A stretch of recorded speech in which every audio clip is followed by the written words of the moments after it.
आओ तो हम परमेश्वर के वचन की ओर चले और बाइबल से मत्ती रचित सुसमाचार उसका 24वां अध्याय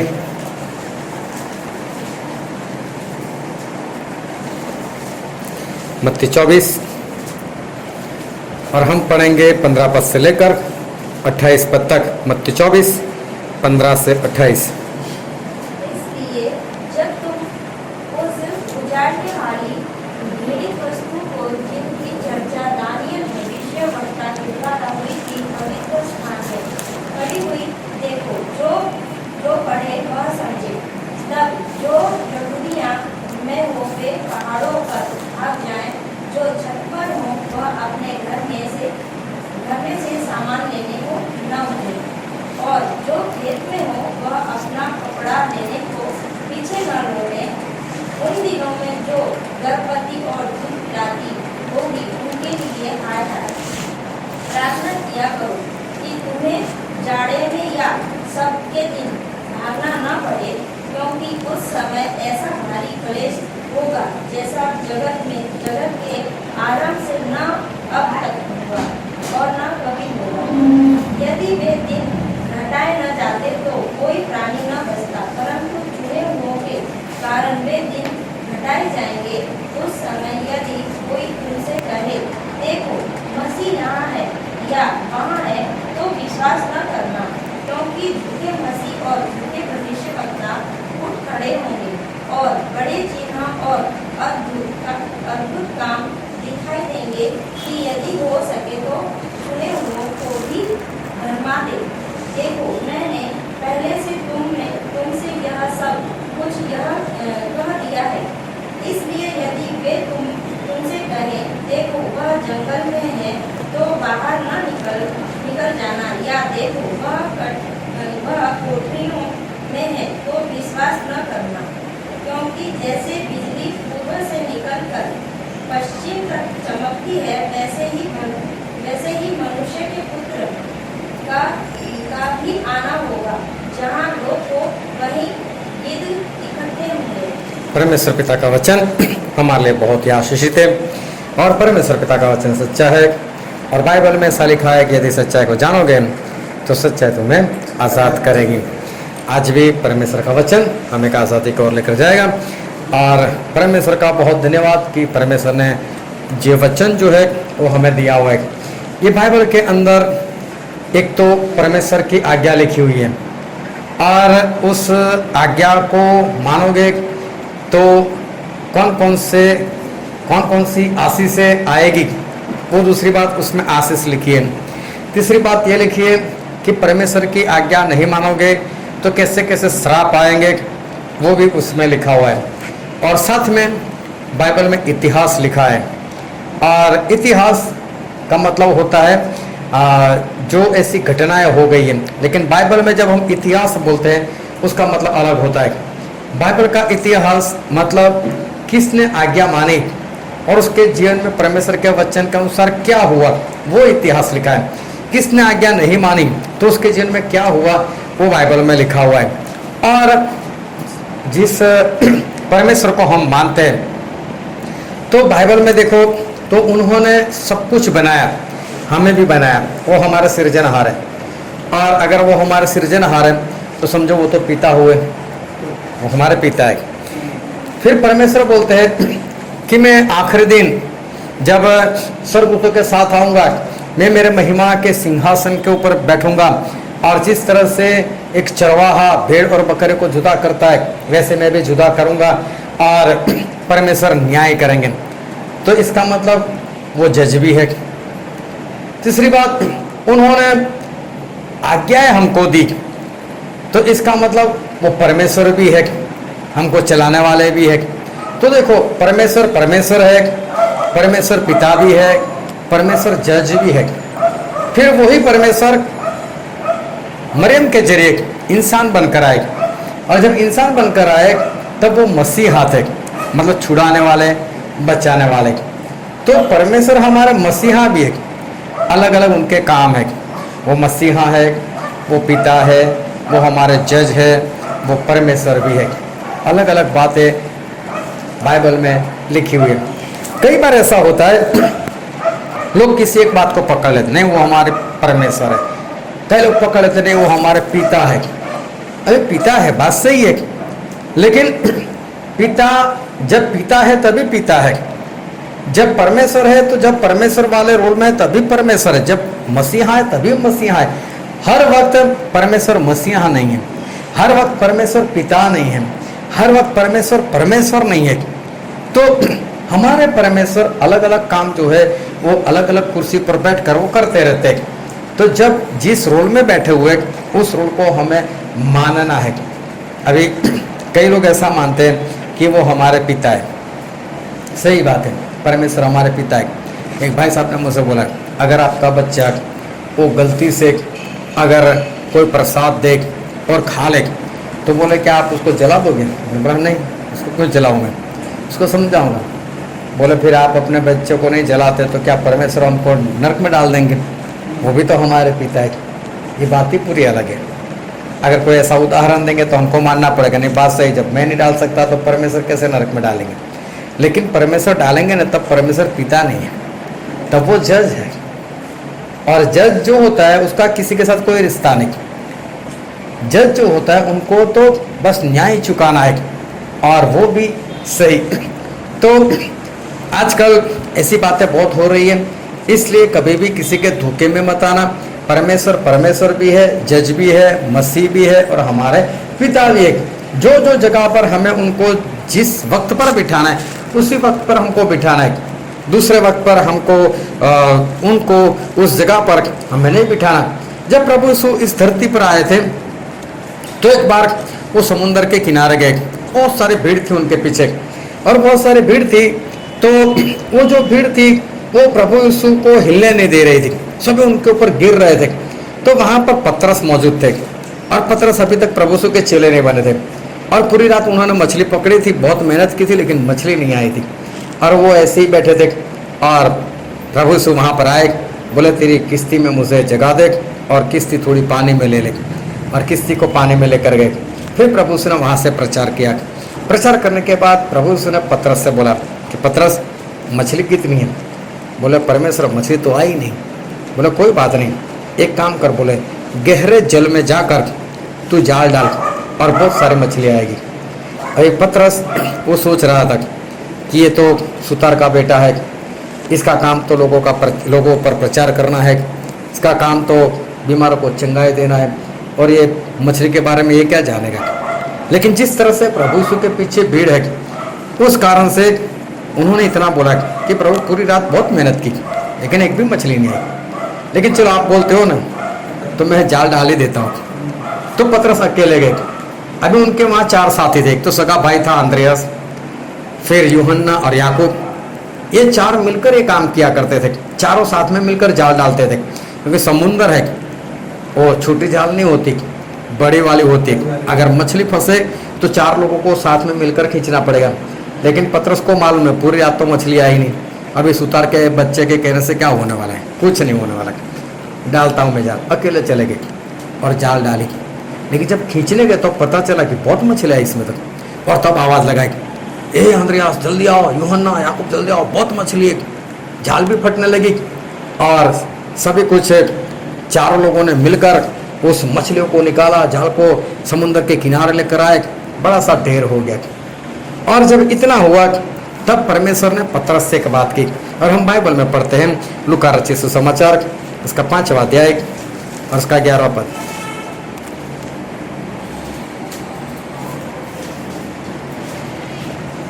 और वे नाव को किनारे पर ले आए और सब कुछ छोड़कर उसके पीछे हो लिए। हाँ, अभी उस वक्त प्रभु यीशु ने पतरस से कहा कि पतरस अब तक तो तू मछली पकड़ने वाला था, लेकिन अब से तो इंसानों को पकड़ने वाला बनेगा। और जैसे ही प्रभु यीशु ने इतनी बात बोली, सभी लोग, एक नहीं पतरस नहीं, 4 के 4 सभी कुछ वहीं का वहीं छोड़कर अपनी किश्ती को छोड़ दिया, जाल को छोड़ दिया, मछली को छोड़ दिया। 4 के 4 जो थे उसी वक्त प्रभु यीशु के पीछे ये लोग भाग गए। और प्रभु यीशु के चेले देखो तो बहुत सारे चेले थे, 12 तो खास थे और भी 70 ठहराए थे। और भी 70 के सिवा और भी बहुत चेले थे प्रभु यीशु के, लेकिन 12 जो थे वो 24 घंटे उनके साथ रहते थे। लेकिन उनमें भी 3 खास थे। कौन कौन थे वो मालूम है?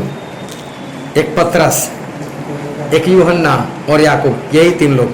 आंद्रियास बाजू पर हट गया, लेकिन इन्हीं 4 लोगों में से 3 पतरस, यूहन्ना, याकूब जो थे वो प्रभु यीशु के खास चेले बन गए। खास जितने भी चेले थे उसमें सब में खास चेले जो थे वो ये 3 थे, पतरस, यूहन्ना, याकूब। एक बार प्रभु यीशु सभी को लेकर एक बड़े ऊंचे पहाड़ के ऊपर चले गए, लेकिन 9 चेले को, पतरस, यूहन्ना, याकूब को छोड़कर बाकी के 9 को बोला आप यहाँ नीचे बैठो और हम 4 लोग ऊपर जाकर आते। अभी प्रभु यीशु तीनों को लेकर ऊपर चले गए और ऊपर चले गए और प्रभु यीशु प्रार्थना में बैठ गए।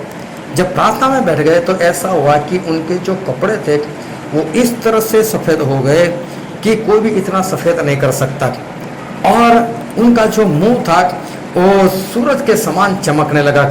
और तभी वहाँ पर आत्मा में मूसा आए और एलिया आए और ये दोनों प्रभु यीशु से बातें करने लगे। अभी ये रोशनी देखकर ये जो पतरस थे वो पतरस प्रभु यीशु से बोलने लगे कि यीशु मैं यहाँ पर क्या 3 तंबू बना लूँ? बोले किसके लिए? बोले मूसा के लिए, एक एलिया के लिए और एक आपके लिए। लेकिन वो क्या बोल रहा था वो पता नहीं था। लेकिन ये जब घटना हुई तो किसी को नहीं मालूम, सिर्फ परमेश्वर के प्रभु यीशु के खास 3 चेले, पतरस, यूहन्ना और याकूब, यही 3 जो थे वो उस वक्त उनके साथ में थे। अभी क्या हुआ, चलते चलते चलते प्रभु यीशु की सेवा बहुत कम थी कहने का मतलब कम वक्त की थी, सेवा तो बहुत थी, 3.5 साल। और 3.5 साल के बाद उनको मरना था। जब मरने का वक्त आया तो प्रभु यीशु वो गेत्सेमा का जो बाग था वहाँ पर चले गए, और वहाँ पर चले गए तो वहाँ पर भी अपने खास 3 चेले को लेकर गए। वहाँ पर भी पतरस, यूहन्ना और याकूब और प्रभु यीशु उनको लेकर वहाँ पर चले गए। और बहुत ध्यान संबंधक प्रभु यीशु मरने वाले।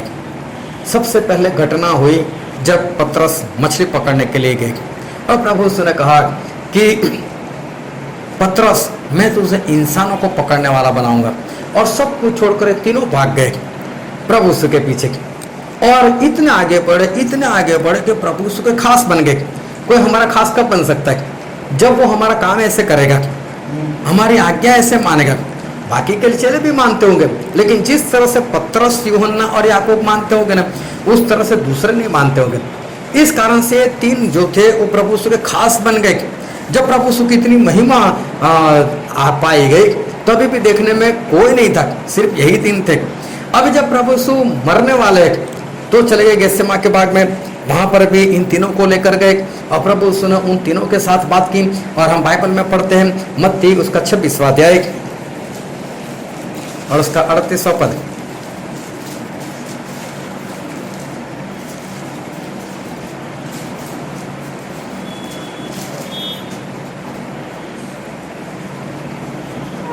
तब उसने उनसे कहा मेरा जी बहुत उदास है, यहाँ तक कि मेरा प्राण निकलना चाहते हैं।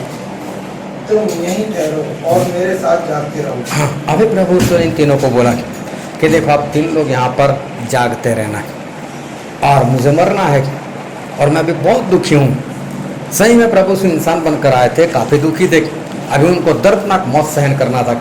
तीनों को बोला मेरे साथ क्या करो, जागते रहो। अभी देखो प्रभु यीशु मरने वाले और इन तीनों को बोला जागते रहना, मतलब मुझे तुम्हारी ज़रूरत है। कई बार ऐसा होता है, कोई बीमार होता है तो बोलता है कि आना है। अब हम जाकर वहाँ पर कुछ कर तो नहीं सकते, बस ज़्यादा से ज़्यादा क्या उनके साथ बैठ सकते, उसकी बीमारी हम अपने ऊपर तो नहीं ले सकते। तो फिर भी इंसान को ऐसा लगता है कि मेरे पास तो आया, मेरे पास बेटा कुछ उसका हौसला बन जाता है। बस यही बात प्रभु यीशु की यहाँ पर है कि आप 3 लोग मेरे साथ जागते रहना। फिर प्रभु यीशु उनसे थोड़ा अलग हो गए और अलग होकर उन्होंने प्रार्थना की। प्रभु उसने प्रार्थना की, परमेश्वर हो सके तो ये कटोरा मुझसे दूर कर लो, नहीं तो जैसी आपकी मर्जी है बस वही होने दो। और उनकी प्रार्थना तकरीबन 1 घंटे चली। 1 घंटे के बाद जब आए तो हम वहाँ पर पढ़ते, उसका 40वां पद पढ़ दो। फिर चेलों के पास आकर उन्हें सोता पाया हाँ। और पतरस से कहा क्या तुम मेरे साथ एक घड़ी भी न जा सके। हाँ, प्रभु से जब प्रार्थना कर कर आए तो ये लोग सो चुके थे। अभी देखो वो पतरस कहाँ, जो मछली जाल किश्ती वहीं का वहीं छोड़कर भागा था। वो तो शादीशुदा था ना, घर पर कम से कम पत्नी को तो बोलने जाता कि मैं भी छोड़ रहा हूँ सब काम काज। हाँ, वो भी नहीं, कितना जल्दबाजी में कि नहीं मुझे मसीह मिले, मुझे परमेश्वर मिले, तो परमेश्वर के पीछे, और इतना आगे बढ़ा कि परमेश्वर का खास बन गया। वही तीन लोग अभी यहाँ पर तीनों की तीनों सो रहे। प्रभु उसने बोला पतरस मेरे साथ जाग नहीं सकते। फिर प्रभु उसे वापस प्रार्थना के लिए चले गए। फिर उन्होंने वही प्रार्थना की। अगर वही प्रार्थना की होगी, वही शब्द से प्रार्थना की, दूसरी बार भी घंटा लगा होगा। जब वापस आए तो हम पढ़ते उसका 43। तब उसने आकर उन्हें फिर सोता पाया। हाँ। फिर उनकी आंखें खुली तो हाँ, फिर भी दूसरी बार भी लोग सो रहे थे। एक बार उनको डांटा, फिर भी ये लोग सो रहे थे। प्रभु से फिर वापस चले गए। फिर तीसरी बार प्रार्थना की, 1 घंटा और बीत गया। फिर प्रभु यीशु वापस आए और 45वां पद पढ़ो। तब उसने चेलों के पास आकर उनसे कहा, अब सोते रहो और विश्राम करो। हाँ, अब बोले सोते ही रहो, अब क्या काम कर। हाँ, 3-3 घंटे हो गए। मैं कब से बोल रहा हूँ मेरे साथ जागो, मेरे साथ प्रार्थना करो, लेकिन अभी तो क्या पकड़ने वाला आ रहा है। अभी आपका काम खत्म हो गया, आप लोगों ने कुछ नहीं किया। अब यहाँ पर सवाल होता है, ये तीनों का वो जोश कहाँ चला गया? ये तीनों का वो पहले वाला जो प्रेम था परमेश्वर के प्रति, प्रभु से के प्रति, वो कहाँ चला गया? पहले जो जोश था प्रभु से के लिए कुछ करने का, वो यहाँ पर जब प्रभु से मरने पर है तब उनका जोश जो है वो जोश नहीं दिखाई दे रहा। पहले तो सब कुछ छोड़कर भागे थे, लेकिन अभी नहीं, अभी कुछ नहीं दिखाई देता। एक बार प्रभु ने बोला स्वर्ग का राज जो है वो बोले व्यापारी के समान है। व्यापारी ने अपने नौकरों को बुलाया, एक को 5 सिक्के दिए, एक को 2 दिए, एक को 1 सिक्का दिया, और फिर वो चला गया। फिर बोले कुछ वक्त के बाद वो व्यापारी वापस आया तो उसने पहले वाले को बोला इधर आओ, मैंने तुझसे 5 सिक्के दिए थे, क्या किया? बोले हाँ मालिक, मैंने व्यापार किया है, मैंने 5 का डबल कर दिया, 10 हो गए मेरे पास। तो बोले कोई बात नहीं, चल फिर तो बहुत अच्छी बात है, तू तो विश्वास योग्य है। तो बोले तू तेरे परमेश्वर के आनंद का सहभागी हो जा। बोले फिर 2 वाले को बोला, बोले तू इधर आ, तूने क्या किया? बोले मैंने भी मेहनत की, मैंने भी तो 2 सिक्के जो आपने दिए थे मैंने भी कमाई कर 4 कर दिए। तो परमेश्वर उसका व्यापार है, उसका मालिक बहुत खुश हो गया। बोले तू तो विश्वास योग्य है। फिर जिसके पास 1 सिक्का था उसको बुलाया, बोले तू भी इधर आ। बोले 1 सिक्का दिया था, क्या किया? तो बोले आपने जो सिक्का दिया था, लेकिन मैंने आपको ऐसा कठिन इंसान जाना, ऐसा कठोर जाना कि जहाँ पर बिखरता नहीं वहाँ पर बटोरने के लिए आ जाता है, जहाँ पर बीसता नहीं वहाँ पर काटने के लिए आ जाता है। तो बोले मेरा क्या होगा? तो बोले मैंने वो सिक्का जो दिया था ना उसको ज़मीन में दफन कर कर रखा है और निकाल कर लेकर। बोले लो आपका जो था वो वापस। अभी लोग बैंक में पैसे रखते और बैंक में पैसे रखने के बाद 10 साल के बाद निकालने के लिए जाए, जितने रखे थे उतने वो दे तो हाँ, फिर तो ऐसा लगेगा भाई तूने कुछ किया ही नहीं, हमने इतने पैसे दिए थे, हमें कुछ तो मिलना चाहिए, यहाँ तो कुछ नहीं है। तो व्यापारी बोलते हैं कि मैंने तुझसे सिक्का दिया था, तूने कुछ किया ही नहीं। जब तू जानता था मैं कठोर हूँ, तो कठोर का मतलब क्या है? तो मार भी सकता है, खत्म भी कर सकता है, तो फिर तब तो तुझे काम करना ही चाहिए था। अभी देखो जाते वक्त व्यापारी कुछ भी बोल करने गया था कि क्या करना है, सिर्फ देकर चले गए। अभी एक बार ऐसा हुआ, एक लड़की थी 12 साल की और उसकी मम्मी सब्जी बना रही थी। सब्जी बनाते बनाते मालूम नहीं कुछ काम याद आ गया, तो उसकी बेटी को बोला बेटी सब्जी देखना। ठीक है, और मम्मी चली गई। वापस आई, सब्जी पूरी जल गई थी और अभी भी बेटी देख रही थी। बोले मैं तुझे बोला सब्जी देखने को, तो बोले मम्मी अभी भी देख रही। देखने का मतलब ये नहीं होता, देखने का मतलब ये है कि जब वो पक जाए तो उसको उतार लेना है। हाँ, उसको हिलाना है, उसको घुमाना है, जो भी करना है वो करना है। देखने का मतलब ये नहीं होता। अभी एक मालिक अपने नौकरों को पैसे देकर जाता है तो उनको पता होना चाहिए क्या करना है। मालिक किसी कोई दुकानदार अपने नौकर को बोलता है दुकान को संभाला, मैं जा रहा हूँ, तो संभालने का मतलब क्या है? कोई भी कस्टमर हाथ मत लगाना, चलो दूर रहो, मेरे मालिक ने बोला है संभालना, वो नहीं है। संभालने का मतलब होता है व्यापार करना। और जब आए तो उसको हिसाब देना, देखो मालिक आप इतना छोड़कर गए थे, मैंने इतना बढ़ा दिया। और ये जो इंसान था जानता था कठोर है मेरा मालिक, फिर भी उसने कुछ नहीं किया। और सही में ये तो प्रभु सुन एक दृष्टांत दिया था, एक कहानी बताई, ये कोई सच्ची घटना नहीं थी। स्वर्ग का राज इसके समान है। हमारे परमेश्वर भी हमें कुछ न कुछ देते, किसी को अन्य भाषा देते, किसी को चंगाई का वरदान देते, कोई प्रार्थना करता है, कुछ न कुछ हमारे परमेश्वर हमको देते ही देते। हमारे सभी के अंदर परमेश्वर का दिया कुछ न कुछ है, हमें उस चीज़ का इस्तेमाल करना है। और उस चीज़ का इस्तेमाल करते हुए हमें और लोगों को परमेश्वर के बारे में बताकर हमें उसको परमेश्वर के रास्ते पर लेकर आना है, ये हमारा काम है।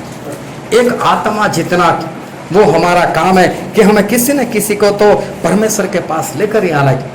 लेकिन जब ये एक सिक्का वाला ने कुछ भी नहीं किया तो उसके मालिक ने उसको ऐसा कहा। हम पढ़ते हैं मत्ती में उसका 25वां अध्याय, मत्ती 25 और उसका 26वां पद है। उसके स्वामी ने उसे उत्तर दिया कि हे दुष्ट और आलसी दास, दुष्ट और आलसी दास, हाँ, जब यह तू जानता था कि जहाँ मैंने नहीं बोया वहाँ से काटता हूँ, और जहाँ मैंने नहीं छीटा वहाँ बटोरता हूँ। हाँ, फिर उसका 30वां पद, तो तुझे चाहिए था कि मेरा रुपया सर्राफा को दे देता, तब मैं आकर अपना धन ब्याज समेत ले लेता। और 30, 28 की 30, 30। और इस निकम्मे दास को बाहर के अंधेरे में डाल दो, जहाँ रोना और दांत पीसना होगा। हाँ, इसके लिए 3 शब्द उसके मालिक ने इस्तेमाल किए, दुष्ट, आलसी दास और तीसरा निकम्मा, जिसने कुछ नहीं किया। सिक्का था उसके पास लेकिन उसने कुछ भी नहीं कहा, मतलब कि वो बैठा रहा। अभी बहुत ध्यान से परमेश्वर के वचन को समझदा। मैं जब मसीह में आया तो 2001 में जुलाई महीना था और 2 तारीख थी, और सुबह 5 बजे मैंने परमेश्वर को अपना जीवन समर्पित कर दिया। उसके बाद परमेश्वर में चलते चलते परमेश्वर इस्तेमाल करने लगे और मुझसे नए नए लोग मिलने लगे। और एक भाई साहब थे, वो मेरे साथ बहुत भागे। जब मैं जहाँ पर जाता था वो मेरे साथ, सुबह हाजिर, दोपहर में हाजिर, जब भी बोलो 5 बजे जाना है 4:45 बजे हाजिर। जितने समय पर बुलाओ उससे 10-15 मिनट पहले ही वो भाई साहब जो थे वो आ जाते थे। लेकिन आज वो विश्राम के मूड में है। हाँ, आज नहीं भागता है। आज अगर उसको मैं बोलूँ चलना भाई, नहीं यार अभी आज नहीं आ सकता, अभी मैं नहीं आ सकता, अभी वो समझो कि जैसे विश्राम कर रहा है।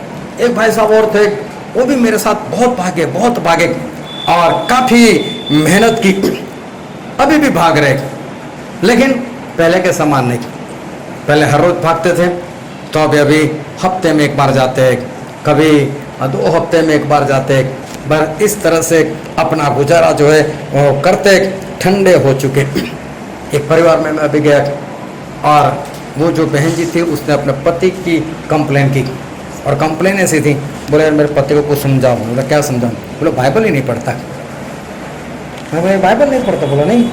मैं बोला आप तो एक दिन था कंप्लेन कर रही थी मुझे कि इतना बाइबल पढ़ता है कि वो दोनों आपस में लड़ते थे, और पत्नी ऐसा बोलता था मेरे साथ शादी क्यों की, इतना बाइबल पढ़ना था, इतना बाइबल पढ़ता था।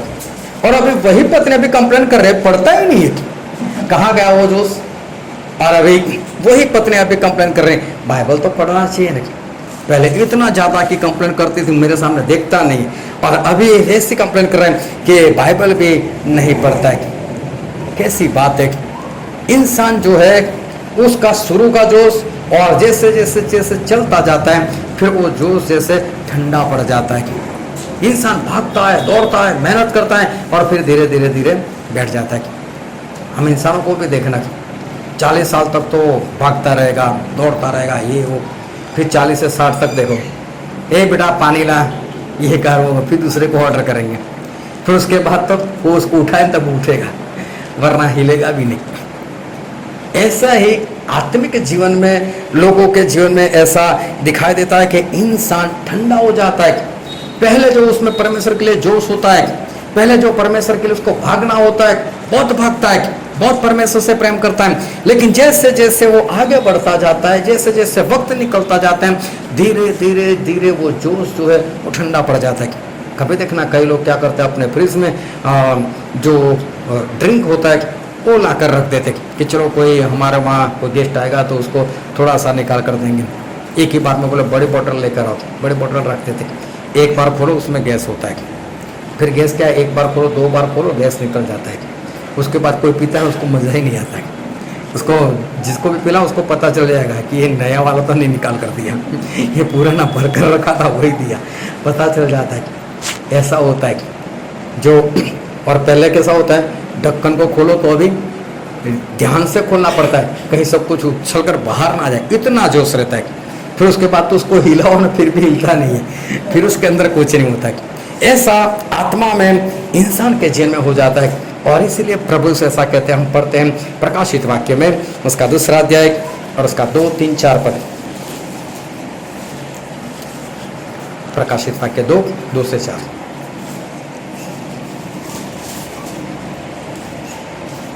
मैं तेरे काम और तेरे परिश्रम और तेरे धीरज को जानता हूँ, और यह भी कि तू बुरे लोगों को देख नहीं सकता, और जो अपने आप को प्रेरित कहते हैं और है नहीं, उन्हें तूने परस्पर झूठा पाया।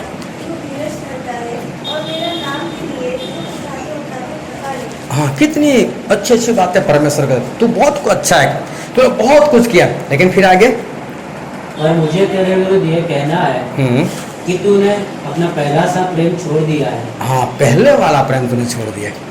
तो आप आज भी कर रहा है, लेकिन पहले जो करता था उसमें कुछ कमी आ गई है। पहले जो तू भागता था आज भी भाग रहा है, लेकिन पहले के समान नहीं। तेरा जो प्रेम है वो ठंडा पड़ चुका है, पहले के समान तू नहीं भाग रहा है। और परमेश्वर इस बात से खुश नहीं। परमेश्वर क्या बोलते हैं, आगे पढ़ो। सो चेत कर कि तू कहाँ से गिरा है, हाँ, और मन फिरा और पहले के समान काम कर। हाँ, परमेश्वर चाहते हैं कि तेरा जो पहले वाला बना रहे, बीच में तू रुक गया, ये अच्छी बात नहीं है। फिर उसका 3 अध्याय प्रकाशित वाक्य 3 और उसका 3। सो चेत कर कि तूने किस रीति से शिक्षा प्राप्त की और सुनी थी, और उसमें बना रहे और मन फिरा। हाँ, और यदि तू जागरूक न रहेगा तो मैं चोर की नाई आ जाऊंगा। हाँ, और तू जो जागृत नहीं रहेगा, मैं जागता रहे। पहले था, अभी तू जाग नहीं रहा है, अभी तू सोने लग गया। बोले हर वक्त तू जागता रहे। फिर उसका 15 और 16 पद। कि मैं तेरे काम को जानता हूँ कि तू न तो ठंडा है और न तो गर्म। भला होता कि तू ठंडा या गर्म होता। सो इसलिए कि तू गुनगुना है और न ठंडा है और न गर्म, मैं तुझे अपने मुंह से उगलने पर हूँ। हाँ, परमेश्वर बोलते हैं ना तो तू ठंडा है ना तो तू गर्म है, गर्म बना रहे उन्हें। अगर बीच में रहेगा तो परमेश्वर बोलता है मैं तुझे उगल दूंगा। गर्म का मतलब होता है पूर्ण रीति से परमेश्वर में, ठंडा का मतलब होता है पूर्ण रीति से शैतान में। तू तो बीच में, कभी शैतान वाला भी काम कर देता है, कभी परमेश्वर वाला भी काम कर देता है। दोनों मिलकर तू तो जहाँ पर जैसा दिखता है वैसा तो काम कर देता है, लेकिन मैं तुझे उगल दूंगा। हमारे परमेश्वर चाहते कि हम ना ठंडे रहे, लेकिन हम कैसे रहे, गर्म। पूर्ण रीति से हमारे परमेश्वर चाहते हैं हम गर्म बने रहे, क्योंकि हमारे परमेश्वर हमसे प्रेम करते। और मेरी लाइफ में मैंने आज तक ऐसा कोई भी इंसान नहीं देखा कि जो एक बार ठंडा हो गया हो बाद में वापस गर्म हो जाए। बाइबल में नहीं लिखा कि ऐसा नहीं हो सकता। हो सकता है, इंसान वापस गर्म बन सकता है, इंसान वापस पहले वाला प्रेम जो है परमेश्वर को कर सकता है। लेकिन आज तक मेरे देखने में ऐसा नहीं आया कि कोई इंसान जो है वो ठंडा पड़ गया हो और वापस उसको होश आ जाए और वो जाग कर फिर से भागने लगा। ऐसे मैंने आज तक नहीं देखे। होते होंगे ऐसे, परमेश्वर मना नहीं कर रहे कि ऐसा नहीं हो सकता, मतलब हो सकता है। परमेश्वर उसको बोला पहले वाला प्रेम कर तू तो कर सकता है, लेकिन मैंने अभी तक नहीं देखा। एक बार एक पास्टर, उसकी गवाही इतनी बढ़िया कि वो शराब का कारोबार करते थे और हर रोज शराब को लाना और जो अंग्रेजी बोतल है वो लाना और उसका सर्रेआम कारोबार करना। उससे आसपास के लोग भी डरते थे, पुलिस में भी वो पैसा देता था और था भी ऐसा कट्टा कट्टा कि पुलिस भी उससे डरती थी। और जिस तरह से लोग सब्जी का व्यापार करते हैं वैसे सरेआम शराब का व्यापार करता था, जोरों जोरों से बोलकर कौन सी ब्रांड चाहिए बोले ले जाओ, ऐसा था वो। और लोग उससे डरते थे। लेकिन एक बार उस भाई साहब को परमेश्वर का नाम मिला, परमेश्वर का नाम मिला। वो भाई साहब मसीह में आ गए। मसीह में आने के बाद उन्होंने मसीह का काम करना शुरू किया। वो भी जिस तरह शराब बेचते थे वैसे ही सरेआम परमेश्वर का नाम देने लगे। और इस तरह परमेश्वर का नाम देते थे कि उनके पास ऑटो थी, उसमें बड़ा सा माइक लेकर स्पीकर लेकर वो निकल जाते थे और किसी भी जगह पर खड़े होकर बिंदास से बोलते ये एक परमेश्वर और कोई परमेश्वर है ही नहीं, बिंदास से बोलते थे, किसी से नहीं डरते थे। और आज की तारीख में उनका इतना नाम है कि उनका जो डिस्ट्रिक्ट पड़ता है वो डिस्ट्रिक्ट में अगर कोई विश्वासी है तो उसका मूल्य यही होगा, बस इसके जरिए ही आया होगा। लेकिन इतना जोश में जो चलता था वो धीरे धीरे ठंडा पड़ने लगा। अभी एक बार क्या हुआ, किसी के अंदर दुष्ट आत्मा आ गई थी और ये भाई साहब निकालने के लिए गई, उसमें से निकले इसमें ही आ गई। और जब वो वापस आया उसके अंदर दुष्ट आत्मा अभी वैसे ही वो हट्टा कट्टा था। अभी उसके जो संगत वाले थे उनको पता चला गया कि हमारे पास्टर को तो दुष्ट आत्मा है। अभी संगत वाले को हो है और पास्टर उसके लिए प्रार्थना करे वो तो ठीक है, लेकिन पास्टर को और संगत वाले प्रार्थना करे कैसा होगा। लेकिन जितने लोग प्रार्थना करते थे वो उनको मार मार कर भगाता था। अभी संगत वाले भी डर गए। एक बार ये बात किसी ने मुझसे कही, बोले ऐसा है आप आओगे प्रार्थना के लिए? मैं बोला ठीक है। ऐसे ही बरसात का मौसम, बरसात भी बहुत थी, मैं वहाँ पर गया। उन लोगों ने भी मुझसे काफ़ी डरा है, बोलो तो मारता है, गाली बोलता है, ये करता है। मैंने बोला छोड़ो, जो भी करता है हम सब है और परमेश्वर हमारे साथ है तो परमेश्वर काम करेंगे। और उस वक्त उनके लिए प्रार्थना हुई और प्रार्थना में परमेश्वर ने इतना बढ़िया काम किया कि वो भाई साहब को जीवन मिला। जब भी मैं उनसे मिलता हूँ वो ये बात पक्की याद करते थे, स्टर्ली भाई उस वक्त आप नहीं आते ना तो आज मैं नहीं होता, मैं मर गया होता, याद करते। मैंने उनको कई बार बोला तो फिर आप जो ठंडे पड़ चुके हैं वापस गर्म हो जाओ और वापस वही काम करो। आज इस बात को भी बरसों हो गई, लेकिन अभी भी जो पहले वाला जो उनके अंदर जो था, जो मैंने सुना था, वो आज भी नहीं दिख रहा है। उन्होंने 1 करोड़ रुपए की जमीन ली, पैसे वाले भी है, 1 करोड़ रुपए की जमीन ली। जमीन का रेट था वो 1 करोड़ 15 लाख। अभी 15 लाख उनके पास नहीं थे, बोलो कोई बात नहीं मैं दे दूंगा। अभी उन्होंने 15 लाख दिए नहीं। अभी वो भाई साहब ब्याज के साथ 50 लाख मांग रहे। लेकिन इनका पेट का पानी अभी भी नहीं हिल रहा है कि 1 करोड़ तो मेरे वहाँ फंसे हुए इतने सालों से। अगर वो 1 करोड़ आज होते तो उनका डबल भी हो गया होता। अभी सामने वाला 50 लाख मांग रहा है, ये हिल भी नहीं रहे कि इतने सारे पैसे लगाने के बाद इतने ठंडे पड़ चुके। जो पहले वाला जोश उनके अंदर होना चाहिए वो पहले वाला जोश आज भी नहीं आ रहे। आज भी हम कभी कभी मिलते हैं, कभी कभी अपने चर्च में मुझे बुलाते हैं, मैं वहाँ पर जाकर प्रचार करता हूँ, उनको बताता हूँ, लेकिन आज भी उनके अंदर जो जोश आना चाहिए वो जोश उनके अंदर नहीं आ रहा है। परमेश्वर बोलते हैं तो आना ही चाहिए, ऐसा नहीं कि असंभव सी बात है, लेकिन जितने ठंडे पड़ जाता है तो उनको मैंने आज तक खड़े होते हुए नहीं देखा। अभी हम जो जीवन जी रहे समझो हम अंतिम दिनों में नहीं है, लेकिन अंतिम दिनों के भी अंतिम हिस्से में आ चुके। अभी समझ लो कि प्रभु यीशु का आना समझ लो कि बहुत बहुत और बहुत ही पास में। वर्षों से लोग चिल्ला रहे थे, लेकिन सही में अभी परमेश्वर का आना जो है वो सही में बहुत पास में हो गया। और कोरोना जो आया उससे तो हमें बहुत कुछ सीखने को मिला। हाँ, कोरोना से सही में बहुत कुछ सीखने को मिला। क्या सीखने को मिला? पहले लोग बर्थडे पार्टी मनाते थे, 50-100 लोग 150 लोग इकट्ठा हो जाते थे, केक लेकर काटते थे। अभी अगर करेंगे तो क्या करेंगे? घर में ही करेंगे, लोगों को इकट्ठा नहीं कर सकते। पहले ऐसा बोलता था नहीं बर्थडे पार्टी के बिना कैसे चलेगा, और जिसको इन्विटेशन है वो भी बोलता था नहीं जाए बिना कैसे चलेगा, नहीं हमको तो जाना पड़ेगा, आज चर्च कैंसिल, आज मीटिंग कैंसिल, आज तो हम वहाँ पर जाएंगे।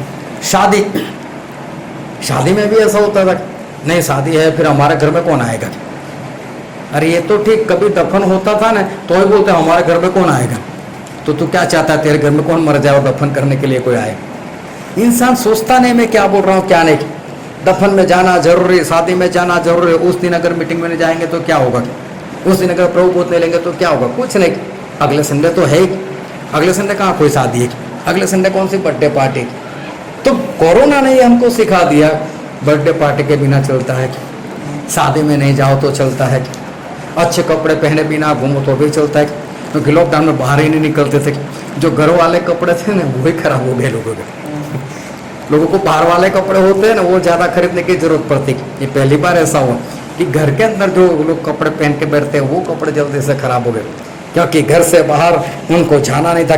तो कोरोना ने ये भी सिखा दिया कि अच्छे अच्छे कपड़े अगर आपके पास हैं तो भी चलेगा। जीवन जो है वो आसानी से वो जा सकता है। कोरोना ने इंसान को बहुत कुछ सिखा दिया, बहुत कुछ कोरोना सिखा दिया। पहले यही कारण से लोग, इसी बहाने से लोग मीटिंग छोड़ देते थे, लोग चर्च छोड़ देते थे, लेकिन अभी सब कुछ कोरोना ने सिखा दिया। अभी देखो इटली, अभी तो अच्छा है, लेकिन जब कोरोना नया नया था तो इटली में ऐसा हुआ कि जो चाइनीज़ लोग वहाँ पर रहते थे या तो चाइनीज़ लोग वहाँ पर जाते थे तो उनके साथ लोग घुलते मिलते नहीं थे। तो जो चाइना वाले वहाँ पर रहते थे उनको ऐसा लगा ये हमारे साथ ऐसा क्यों कर, हम कौन सा वायरस है, हाँ वायरस तो अलग से है, हम तो इंसान है। एक लड़का था जवान, उसने क्या कहा, बड़ा सा इतना बोर्ड लिया, उस बोर्ड के ऊपर इंग्लिश में उसने लिख दिया I am human being, I am not virus. बोले मैं इंसान हूँ, मैं वायरस नहीं। और चौराहे पर जाकर ऐसे खड़ा कर कर वो तो बैठ गया वहाँ पर। अभी किसी ने उसका वीडियो निकाल दिया, वीडियो लोगों ने वायरल कर दिया। अभी वहाँ का जो मेयर था उसके पास ये वीडियो पहुँच गया, उसको बहुत दुख हुआ। बोले चाइनीज़ लोगों के साथ लोग ऐसा व्यवहार करते, बोले ऐसा नहीं करना चाहिए। अभी उसने क्या किसी चाइनीज़ को बुलाया, उसको गले मिला, उसने भी वीडियो बनाया, बोले ऐसा वीडियो बनाओ।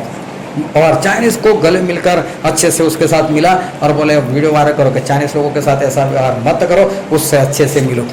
अभी अच्छे से मिलने से क्या हुआ, कोरोना खुश हो गया और इटली वाले को लग गया। अभी इतनी भारी मात्रा में कि इटली जो है वो वर्ल्ड में मेडिसिन में 2nd नंबर पर है, 2nd नंबर पर। लेकिन इतने लोग वहाँ पर मर गए, इतने लोग कोरोना से मर गए कि वहाँ का जो प्राइम मिनिस्टर जो बोलते हैं, प्रेसिडेंट जो बोलते हैं, उसने हाथ उठाकर बोल दिया मेरे हाथ में कुछ नहीं, रोने लग गया वो सभी के सामने, मेरे हाथ में कुछ नहीं, मैं कुछ नहीं कर सकता इनके लिए। वहाँ की पब्लिक भी समझ गई कि अभी मौत से हमको कोई नहीं बचा सकता, हमारी मेडिसिन हमको नहीं बचा सकती। और इटली वालों ने अपने पैसे जो थे ना ऐसे रोड पर डाल दिए, इतने पैसे उन लोगों ने डाल दिए और रोड पर कोई भी नहीं देखता था उसको, कचरे के समान पैसे दिखते थे। जिसको जहाँ जगह मिलते थे वहाँ बैठकर वो प्रार्थना करने लगा, परमेश्वर हमारा देश को बचाओ। तब जाकर वहाँ कोरोना कुछ कम हुआ। लोगों ने पैसे फेंक दिए और फेंके हुए पैसे को उठाता नहीं था, उनको मालूम था कि ये पैसे हमारे काम के नहीं, क्योंकि पैसा देने के बाद भी कोरोना तो जाना चाहिए, वो जा ही नहीं रहा है, किसी मेडिसिन से नहीं जा रहा है। अमेरिका में देखो एक दिन में 5 से 6 हज़ार लोग मरने लगे, 5 से 6 हज़ार लोग, कितनी भारी मात्रा में। हमारे वहाँ 130 करोड़ की जनसंख्या है, वहाँ से 30 करोड़ की है, और 30 करोड़ में 5 से 6 हज़ार मरना बहुत भारी बात है।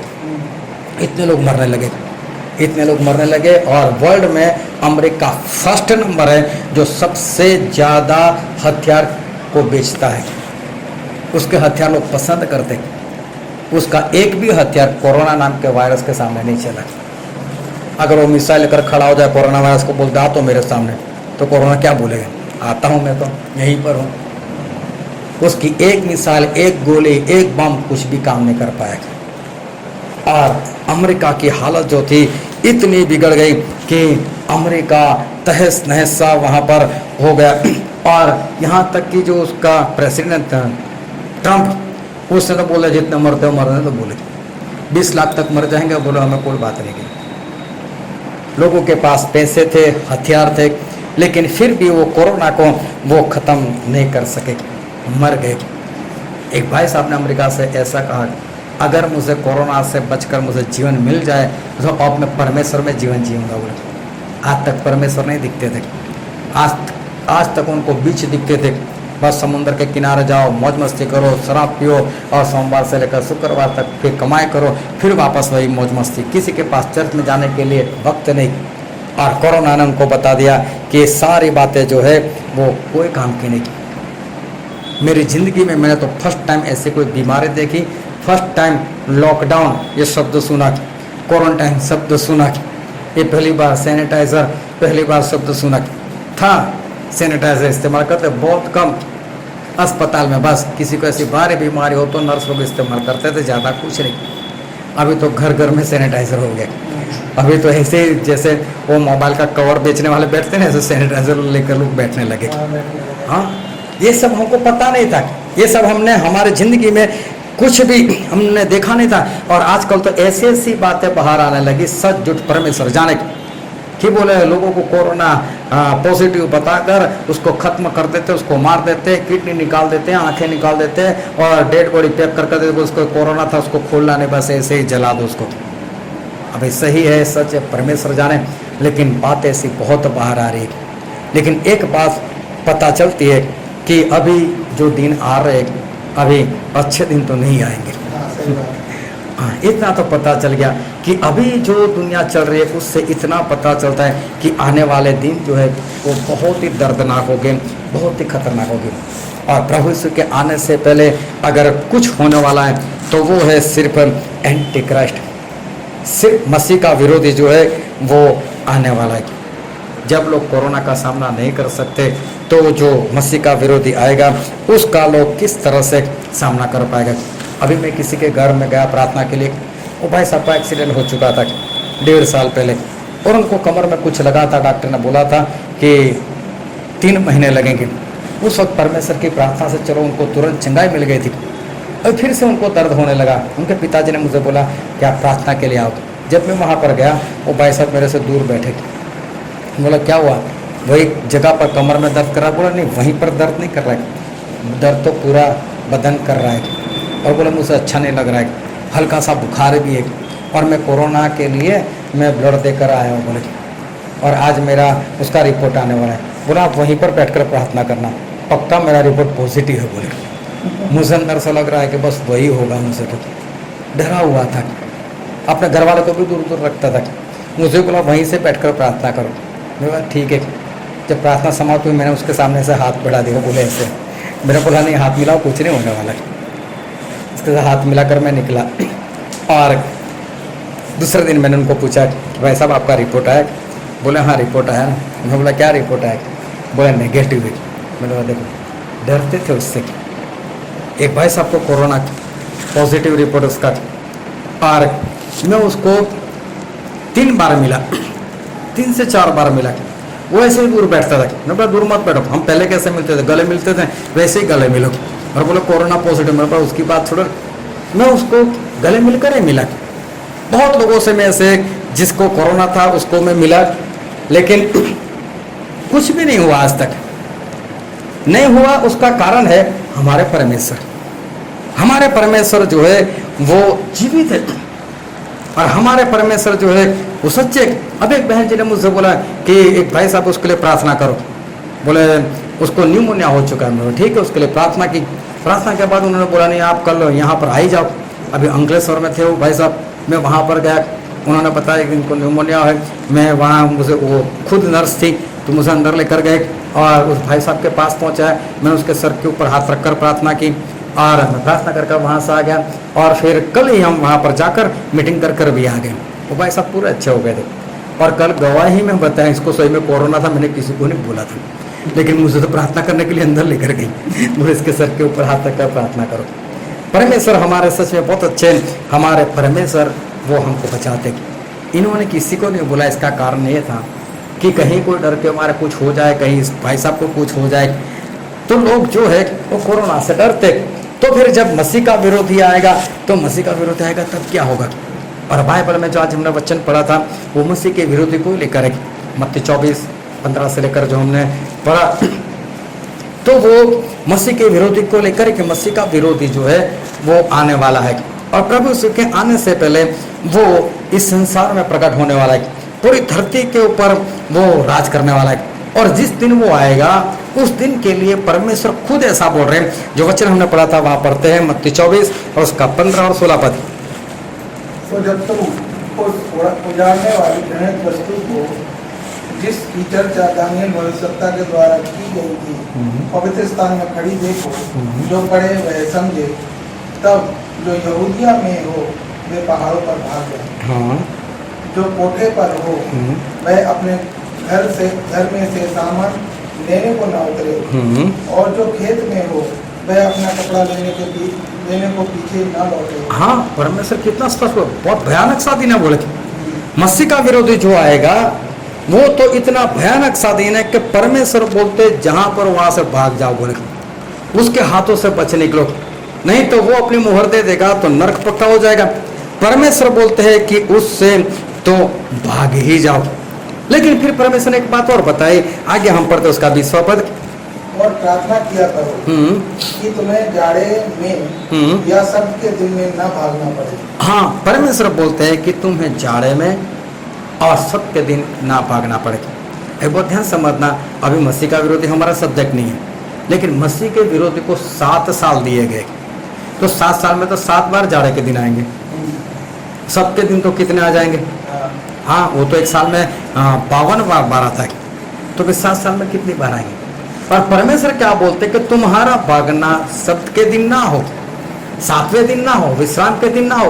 और परमेश्वर दूसरी बात बोलते हैं कि जाड़े के दिन तुम्हारा भागना ना हो, जबकि 7 बार वो तो दिन आने वाले, और सब के दिन तो मालूम नहीं कितनी बार आएंगे।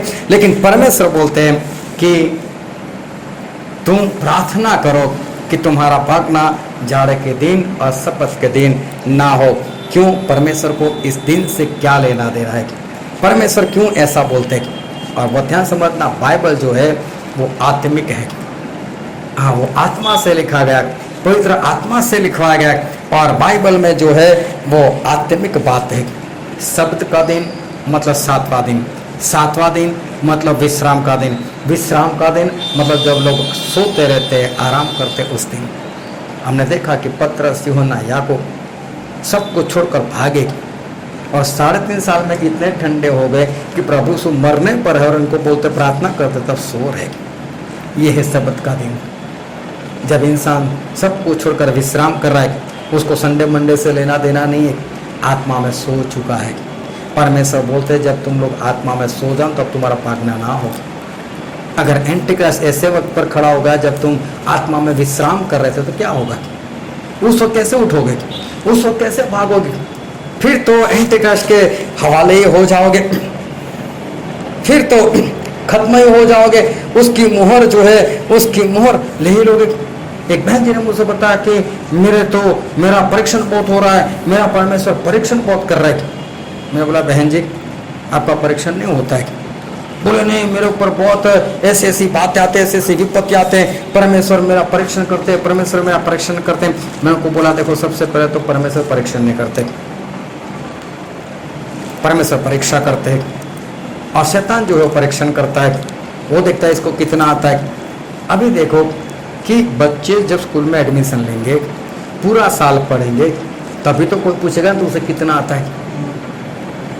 अगर हमारे घर कोई आ जाए, लड़का अभी छोटा है, बच्चा छोटा है, 2 या 3 साल का, उसको बोलेंगे चल 1 से 100 बोल कर दिखा दो, लेकिन हम बोलेंगे पहले में पढ़ता है तो फिर तो पूछेंगे ना। हाँ, शैतान को भी मालूम है ये परमेश्वर में चलता है, इसने बाइबल पढ़ा है, तो जाकर बोलेगा कि हवा परमेश्वर ने सारे फल खाने को मना किया। बोले नहीं, एक ही फल खाने को पता था तो पूछा ना। जिसको कुछ पता नहीं उसको शैतान भी क्या जाकर पूछे? उसके पास ना तो शैतान आता है ना परमेश्वर, तो आएंगे ही नहीं। परमेश्वर कैसे उसकी परीक्षा लेंगे? तो परमेश्वर किसकी परीक्षा करते हैं? शैतान किसका परीक्षण करता है? जब हम इंसान लोग परमेश्वर के अंदर होते हैं, परमेश्वर में रहते हैं, तब हमारे परमेश्वर हमारे परीक्षा करते हैं, और तभी शैतान हमारे पीछे आता है। जब तक इंसान विश्वास नहीं करता, मन नहीं फिराता, बपतिस्मा नहीं लेता, पापों की क्षमा नहीं पाता, पवित्र आत्मा नहीं पाता, तब तक वो तो शैतान में ही है। शैतान ना तो उसके पास आएगा उसको पूछने के लिए तो उसे कितना आता है, ना ही परमेश्वर उसकी परीक्षा करने के लिए आएंगे। अभी ऐसे लोग जब उस वक्त होंगे, उस मसीह के विरोधी के वक्त में, तो क्या होगा उनका? क्योंकि ये तो मसीह में अभी तक आएंगे ही नहीं। जब स्कूल में एडमिशन ही नहीं तो उनकी परीक्षा जो है वो परीक्षा तो होगी ही नहीं। जितने लोग मसीह में आए थे और आने के बाद ठंडे पड़ गए, या तो विश्राम करने लगे। जिसके पास 5 सिक्के थे उसने काम किया, मेहनत की, जिसके पास 2 थे तो उसने भी मेहनत की, तो जिसके पास 1 सिक्का था मतलब मसीह में तो आया था ना, ग्रहण तो किया था ना, लेकिन बाद में उसने काम करना बंद कर दिया। उसके मालिक ने उसको 1 सिक्का क्यों दिया? उसके ऊपर विश्वास होगा तभी दिया ना। परमेश्वर हमें कोई काम कब देंगे? जब उनको विश्वास होगा कि ये करेगा। जब हम उसके उनके काम करने के लिए तैयार ही नहीं, तो परमेश्वर हमें दे क्यों? तो जो ठंडे पड़ चुके हैं या तो जो विश्राम में है, ऐसे लोग जो है वो तो नाश हो जाएंगे। लेकिन जिन्होंने चलना ही नहीं शुरू किया, उसका क्या होगा? पर अब हम सही में अंतिम दिनों के अंतिम वक्त में पहुंच चुके हैं। अभी बहुत ध्यान समझना कि हमें कमाई सिर्फ इतनी करनी है कि जिससे हमारा गुजारा चले। हमें बस इतना ही काम करना है कि जिससे हम बस जी सके। अभी सही में हमको ज़रूरत है परमेश्वर की, क्योंकि हमने देख लिया, कोरोना ने सिखा दिया कि पैसे हमारे काम नहीं आ रहे। आगे चलकर मालूम नहीं कैसे दिन आएंगे। क्या मसीह के विरोधी को पैसे देंगे तो छोड़ देगा? वो नहीं छोड़ने वाला, वो तो पूरी दुनिया के ऊपर राज करने वाला है। अभी इन दिनों में परमेश्वर ने हमको सिखा दिया कि हमको सबसे ज़्यादा अगर ज़रूरत है वो है हमारे परमेश्वर की।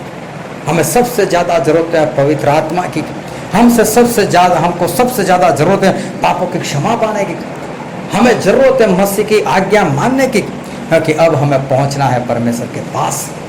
अब हमें स्वर्ग में जाना है, उसके लिए हमें तैयार होना है। आज तक चाहे हमने जो कुछ किया, जहाँ पर भी भागते रहे, जिसके भी लिए भागते रहे, लेकिन अब हमारा भागने का वक्त आ चुका है, वो है पवित्र आत्मा के लिए। वरना आने वाले दिनों में जब वक्त खत्म हो जाएगा, उसके बाद अगर हम भागना भी चाहें तो अभी कुछ नहीं हो सकता, क्योंकि मसीह के विरोध के पहले पवित्र आत्मा काम खत्म होने वाला है। उससे पहले हमें तैयार होना है, हमें मन फिराना है, हमें बपतिस्मे के लिए तैयार होना है, पापों की क्षमा हमें पाना है, पवित्र आत्मा को पाना है। और पवित्र आत्मा वो स्वर्ग जाने का टिकट है, उसके बिना हम वहाँ पर नहीं पहुँच सकते। और इसलिए अभी हमें तैयार होना है, क्योंकि परमेश्वर बोलते तुम्हारा भागना जाड़े के दिन ना हो, तुम्हारा भागना सबके दिन ना हो। जब आप ठंडे हो और जब आप विश्राम कर रहे तब आपका भागना ना हो। अगर विश्राम में वो ठंडे पड़ चुके तो परमेश्वर कहते कि आज उठ जाओ और उठकर भागो, और जो हमें करना है पवित्र आत्मा पाने के लिए वो करो, ताकि वो हमें मिल जाए। आखिरी वक्त है, परमेश्वर आखिरी बारिश उंडेल रहे, और आखिरी बारिश में भीग जाओ, पवित्र आत्मा को अपने अंदर ले लो और स्वर्ग राज के लिए समृद्धि से तैयार हो जाओ। आओ हम हमारे आंखों को बंद करें, हमारे मस्तकों को प्रभु से आगे झुकाए। जो राजाओं के राजा है, जो प्रभुओं के प्रभु है, जो कभी नहीं बदलते। मेरे प्रियो, हमारे परमेश्वर वो अपने वचन से हमसे बातचीत करते हैं। वो परमेश्वर भी है, वो मसीह भी है, वो हमारे पिता भी है।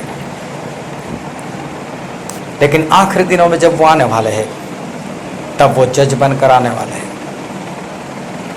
और इसलिए वो जो भी न्याय करेंगे वो सही होगा, सच्चा होगा। जितने लोग पवित्र आत्मा के बिना है वो सारे नाश हो जाएंगे। और इसलिए ये वक्त है कि पवित्र आत्मा नहीं पाया है तो उसे हम पा लें। जिस तरह से पतरस ने कहा, मन फिराओ, पापों की क्षमा के लिए बपतिस्मा लो, ताकि तुम्हें पवित्र आत्मा का दान मिले। ये करने की बहुत सख्त जरूरत है, पवित्र आत्मा की बहुत सख्त जरूरत है। उसके बिना आने वाले दिनों में जीवन जीना नामुमकिन है। और इसलिए ठंडे ना बने, विश्राम करने वाले ना बने, लेकिन जिस तरह से परमेश्वर कहते उठो, जागरूक हो जाओ, आज जाग जाओ। ये बात ठान लो कि संसार में जो कुछ हमने पाया वो संसार में ही रह जाने वाला है, लेकिन हमें परमेश्वर के पास जाना है तो परमेश्वर का आत्मा चाहिए ही चाहिए। और इसलिए उठो और पवित्र आत्मा के लिए कुछ करो। ये वचन समझने के लिए, ग्रहण करने के लिए, उसके अनुसार चलने के लिए प्रभु यीशु की कृपा हम सभी पर होने पाए। Thank you Jesus.